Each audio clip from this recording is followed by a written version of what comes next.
Hello there, this is Vincent Tabarez, and welcome to my read aloud of today's story called Queen of the Falls by Chris Van Allsburg. Now, today's story is a true story of a very impressive woman named Annie Edson Taylor, who was the very first person ever to get herself into a barrel, like the one we see in the picture right there, and go over the edge of the very famous waterfall called Niagara Falls, and survive to tell about it. Now, this happened back in 1901, so over 120 years ago now. And since then, a lot of other people have pulled off this same stunt, going over Niagara Falls in a barrel. Some have survived, some have not.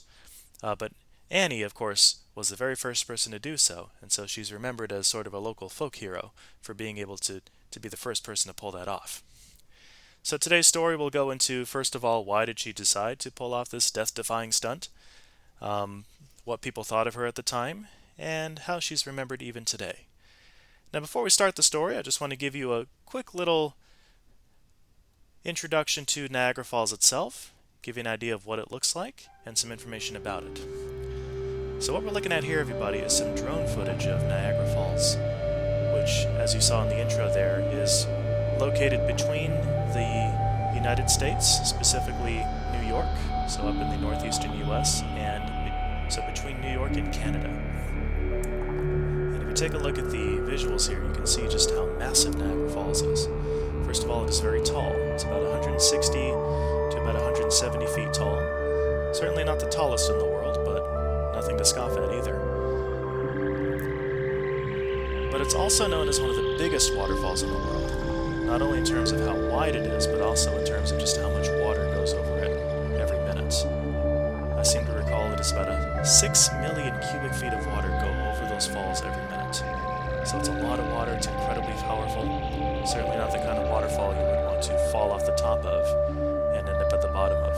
You would most certainly not survive. Unless you were in a very tough oak barrel, like Annie Edson Taylor was when she did her stunt. So if you want to see more footage of Niagara Falls, there's quite a lot of it out there. You can find some on YouTube or other video sites. Just wanted to give you a little preview about what the waterfall looks like and give you an idea of just how amazing Annie Edson Taylor's stunt was. So with that said, let us go ahead and now take a look at the story itself. Queen of the Falls by Chris Van Allsburg. Imagine being as small as a flea, standing on a sidewalk next to an open fire hydrant. That is how visitors to the waterfalls at Niagara feel. The water drops from a height that is as tall as a 17-story building, roaring like a locomotive and sending up an endless cloud of mist as it crashes onto the rocks and water below. The earth at its base practically shakes, terrifying and thrilling anyone who goes there. A visitor back to Niagara in the year 1901 would have found towns built on both sides of the falls, with many hotels that held the trainloads of people that arrived each day. Tourists usually filled the sidewalks, restaurants, and horse-drawn carriages. However, midday on October 24th of that year, 1901, the streets and sidewalks were strangely deserted. On that cool autumn Monday, all of Niagara had gathered at the edge of the falls. There, in the mist, a restless crowd of thousands waited impatiently. Suddenly, voices shouted, "There it is!" Outstretched hands pointed to the crest of the cascading wall of water.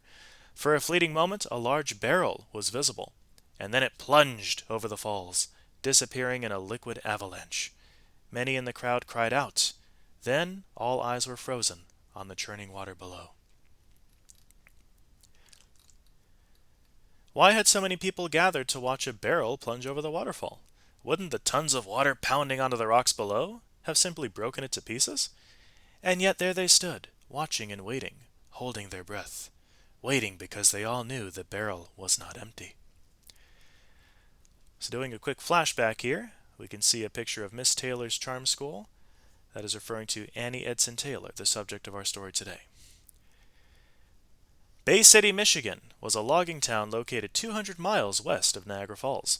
On its main street, tucked in between the shops and offices, was a charm school, a place where the children of Bay City's finest families, meaning richest families, could learn the correct fork to use at dinner, the usefulness of handkerchiefs, and how to properly dance the waltz. The school's owner and only teacher was a short, plump, and fussy 62-year-old widow named Annie Edson Taylor. For many years, she had traveled around America, from Chattanooga to Charleston to San Antonio, offering classes in dance and fine manners. Quick note here. The fact that she is a widow means that she once had a husband, but he has now passed away. So Annie Edson Taylor, the charm school teacher in Bay City, Michigan. Finally, her travels led her to Bay City, where more than 100 children enrolled in her new school. But her success did not last. As Annie grew older and her classes grew smaller, she was forced to say goodbye to her final student and close the school. Sitting in the place she called home, a small room in a boarding house, Annie worried about her future. She had not saved very much money during her years of traveling and teaching. Now she was frightened she might end up in the poorhouse, an unhappy place where old people without money or a family to care for them went to live out their years. She thought about looking for ordinary work as a store clerk or a cleaning woman, but Annie could not picture herself standing behind a counter selling candy to her former students, or scrubbing the floors in their parents' homes. She was too proud, and the pay she would earn too little. What Annie needed was a plan, a way to strike it rich and put her money worries behind her for good. Days passed by, and the widow's small savings grew even smaller. Try as she might, Annie could not come up with an idea, until one warm July evening when she returned to her room with a newspaper. The front page carried a story about the large number of tourists visiting Niagara Falls that summer. Annie has visited the falls as a child, and could remember clearly the thundering waters and crowds of people drawn to them. Holding her father's hand, she had been hypnotized by the sight and sound. Suddenly, like a cork popping from a champagne bottle, an idea came to her. She would find fame and fortune by doing something no one in the world had ever done before. Annie Taylor would go over Niagara Falls in a barrel.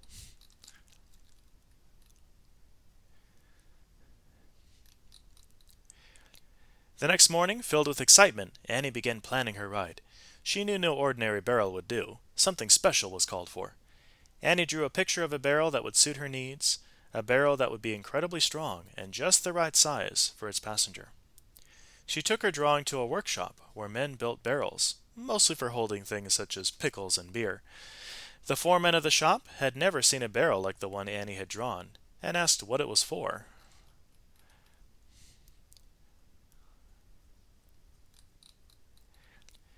When she shared her plans to ride in the barrel over Niagara Falls, the man looked at Annie in disbelief. He handed the drawing back and informed her his shop would build no such thing. The idea was madness, he told her. If she wanted to kill herself, she'd have to do it on her own. Annie went back to her room and continued to dream of the fame and fortune that would be hers once she'd conquered the falls. She looked at her drawing and was certain she would be safe, no matter how violent the ride. 3 days later, Annie called on the barrel maker again and convinced him she was not crazy. If he built the barrel according to her design, the widow assured him, she could survive the fall without injury. The foreman agreed to do it and put his three best men on the job. Annie worked alongside them, picking out each piece of the thick white oak they used. When their work was done, they had a barrel that was 4.5 feet high, with iron bands wrapped around it, and weighed more than 160 pounds. The workmen agreed it was a very sturdy thing indeed. It might even go through the falls in one piece. That didn't mean, of course, that anyone inside would survive. Annie understood the problem. You can put an egg inside of a can and let it drop on the floor. The can may not be damaged, but that's a different story for the egg. You can see in the picture right there. Put an egg inside of a can, drop it on the floor, the can will be fine, but the egg itself will break. Makes you wonder if the same thing would happen to a human inside of a barrel going over Niagara Falls. That was why Annie made the barrel just big enough to hold herself and a large number of pillows. She also fastened to the inside metal handles to grab onto, and a leather belt to strap herself in securely.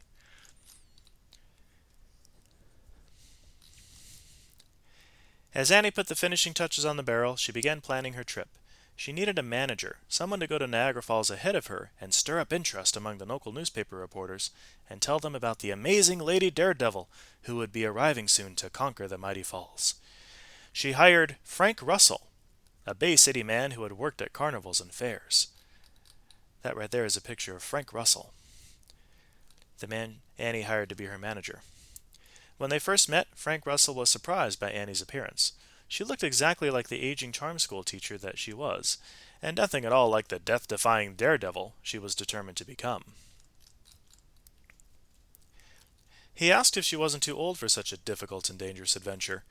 Even a much stronger and fitter person stood practically no chance of surviving what she proposed. Annie had already decided that the public would have greater interest in a daredevil more youthful than herself.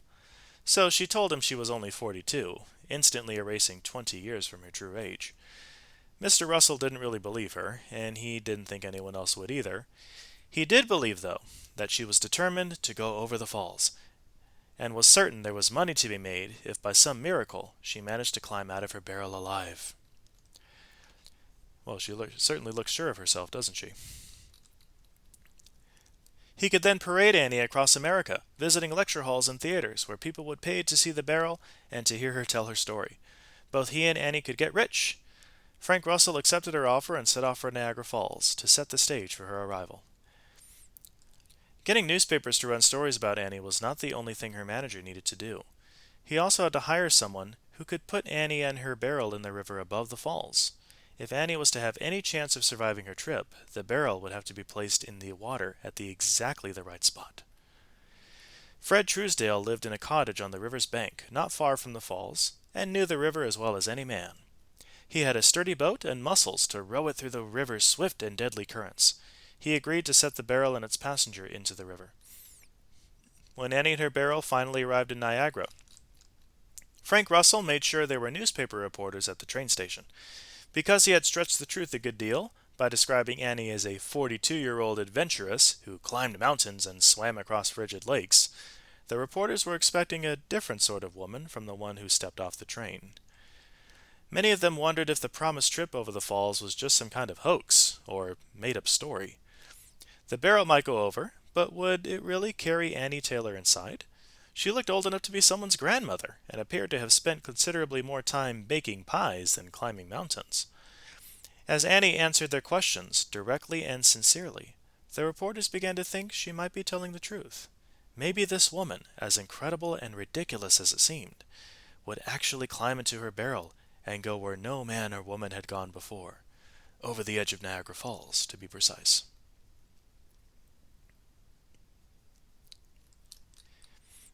The reporters went back to their newspapers. The barrel was put on display in Niagara's largest hotel, and Annie went with Frank to the boarding house where he'd taken rooms for them. Frank Russell decided that Annie should wait 10 days before taking her plunge over the falls. This would allow for excitement and interest to build up in the public, as they read the newspaper stories about the fearless Mrs. Taylor and viewed her barrel in the hotel lobby. When the fateful day arrived, Annie and Frank took a carriage to the riverside cottage of Fred Truesdale, the boatman. Annie's barrel, delivered from the hotel, waited for her there, along with a number of reporters and a small crowd of curious onlookers. Much larger crowds had gathered downriver around the falls, not sure if they would see a miracle that day or a tragedy. Fred Truesdale and his assistant, Billy Holleran, put the barrel in Fred's boat. They helped Annie aboard, and as they rowed out into the river, the reporters and spectators cheered and called out, "Good luck, Mrs. Taylor!" She stood in the boat and waved. "I will not say goodbye," she told them, "for I know I will see you all shortly." Then Annie sat back down and adjusted her long black skirt, smiling politely at Fred and Billy. So today's the big day. Let's see how it goes for her. As the two men pulled their oars, she could hear the fall's loud and angry roar, even from a mile away. There was a small island downriver, closer to the falls. Fred Truesdale guided his boat to it, and once ashore, he and Billy lifted the barrel off the boat and laid it sideways on dry ground. Annie, ever proud and proper, asked the men to turn away as she removed her hat and jacket, then got down on her hands and knees and backed into the open barrel. She strapped herself in, then had the boatman hand her the pillows she'd brought along. Once Annie was tightly packed inside, she told Fred Truesdale to seal up the barrel. As he and Billy put the lid in place, Annie said, "So long, boys."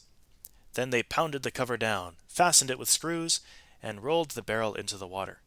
Billy tied one end of a rope to the barrel and the other end to the boat.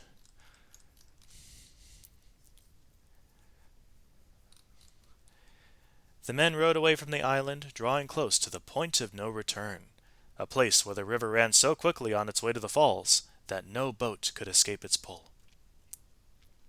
Fred Truesdale tapped on the barrel with his oar and told Annie he was going to cut the rope. Her muffled voice answered back, "All righty." The line was cut, and the two boatmen rowed with all their strength, fighting the fierce currents that quickly stole the barrel away. So she's at the point of no return now. The only place to go now is over the falls. Along the shoreline, waiting crowds spotted Annie's barrel, carried along in a raging river that became more violent as it raced toward the awful drop. The barrel spun and tumbled, slamming against rocks and waves, sometimes disappearing entirely from sight, sucked beneath the surface. A shout went up, "Here she comes!" That was repeated over and over, carrying the news downriver to the thousands waiting near the falls.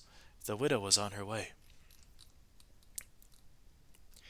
If Annie could have seen all the people who had come to watch her, she would have felt proud. It was exactly what she had hoped for. Inside the cold, wet barrel, though, Annie could feel only one thing: complete discombobulation, meaning she couldn't even tell which way was up. As she shot through the rapids that led to the falls, she was upside down 1 second, on her side the next, then on her back. It was as if some angry giant were kicking the barrel towards the falls. Bang! Bang! Bang! Yet Annie knew the worst was still to come. Fred Truesdale had told her the water at the very edge of the falls would be still for a moment. When she felt that, he warned, she must hold on for dear life and pray. Which was exactly what happened next. For a few seconds, 1, 2, 3, Annie floated slowly and upright. She could hear the falls roaring even through her thick oak barrel. And over the edge she goes. "Oh, Lord," she whispered, and then she was gone. Some faint-hearted spectators screamed when they saw the barrel go over. Others cheered, but most just stood silently with their mouths wide open and stared at the foaming water around the bottom of the falls. There was no sign of Annie, not even a piece of oak. Oh, you can imagine how terrified she felt the moment she went over the edge of that waterfall. Suddenly the barrel bobbed to the surface. The crowd, still unsure of what had happened to its brave passenger, did not make a sound. When the barrel floated close to the rocky shore, men jumped into the water and lifted it onto the rocks. They knocked the lid off with a hammer.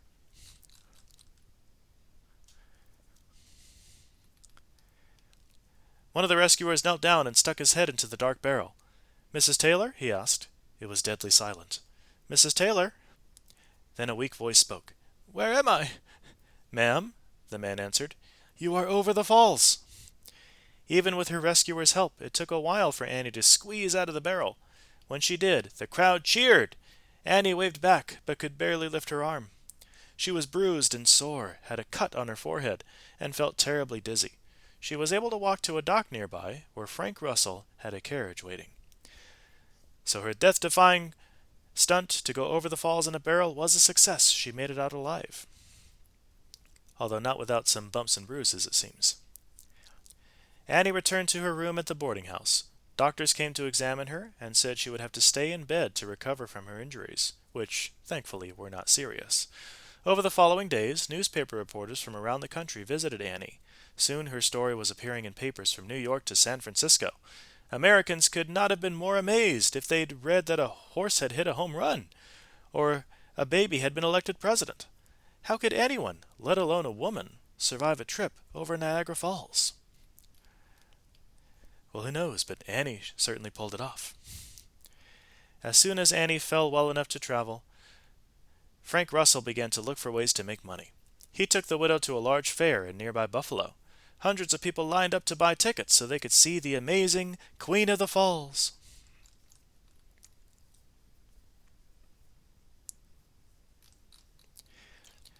When Annie took the stage beside her barrel, the audience was confused. Could this person in front of them, this grandma, really be the brave and fearless Mrs. Taylor, who dared to ride over the waterfall? Annie told her story, but when she was done, there were no eager questions or loud applause. Everyone seemed to find the oak barrel more interesting than the woman who had ridden inside it. When Annie was still back in Bay City, imagining her path to fame and fortune, She believed going over Niagara Falls in a barrel would be the hard part, but she was wrong. Through the fall and winter of 1901, she and Frank Russell rode the train from one town to another, visiting lecture halls and theaters. The reaction to Annie was always the same.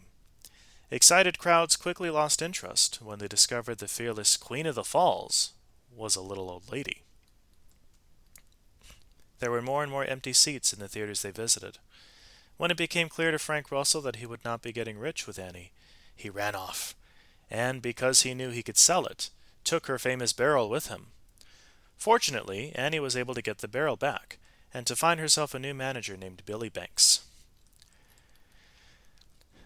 When summer arrived, Mr. Banks took Annie around to county fairs, where she took the stage in between the juggling acts and the hypnotist. The Queen of the Falls was not well received, and Billy Banks, just like Frank Russell, ended up stealing the barrel. He and a pretty young woman named Maggie Kaplan went ahead to the next fair on Annie's schedule, where Miss Kaplan pretended to be the Queen of the Falls. Annie put a stop to that, but wasn't able to get her barrel back. Billy and Maggie ran off with it, and the thing was never seen again. Annie went back to Niagara Falls, where she had another barrel built. She was determined to go out on the road again come spring, still searching for the pot of gold she believed to be waiting for her. But when it came time to leave, she changed her mind. The widow had run out of steam. She decided to place her new barrel in the park she'd visited as a child, near the falls.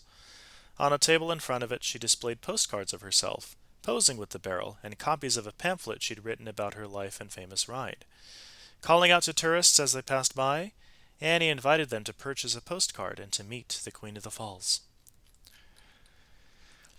When they approached and asked where the Queen was, Annie had to work hard to convince them that they were looking for her, or rather they were looking at her. Annie didn't think she would have to peddle postcards for long. She was certain someone who could help her turn her fame into fortune would come along soon, but no one did. One summer selling souvenirs turned into many. Annie became a familiar figure to tourists passing through the park. Sitting in the shade of her barrel, she was always ready to tell her story. One afternoon, a week before the 10th anniversary of her trip over the falls, she had a visitor at her souvenir stand. It was a newspaper reporter working on a story about her remarkable ride. The Queen of the Falls was happy to answer the questions he had for her, and the two of them sat on a bench overlooking the waterfall. Annie admitted that following her ride, things had not turned out as she had expected. "No, sir," she told the reporter, "I did not get rich from it, and that has been a disappointment. I won't deny it." She stood up, took a few steps forward, and gazed at the falling water. "When I was 9 years old," she said, "I stood here with my father, in this very spot. I'd never seen anything like that waterfall. It looked like the end of the world, beautiful and dreadful, all at once. My father took my hand and asked if I was frightened. I told him I was, then asked if we could get closer." She turned back to the reporter. That's what everyone wonders when they see Niagara," she went on. "How close will their courage let them get to it? Well, sir, you can't get any closer than I got. You ask any person who stood here, looking out at those falls, what they thought of someone going over them in a barrel.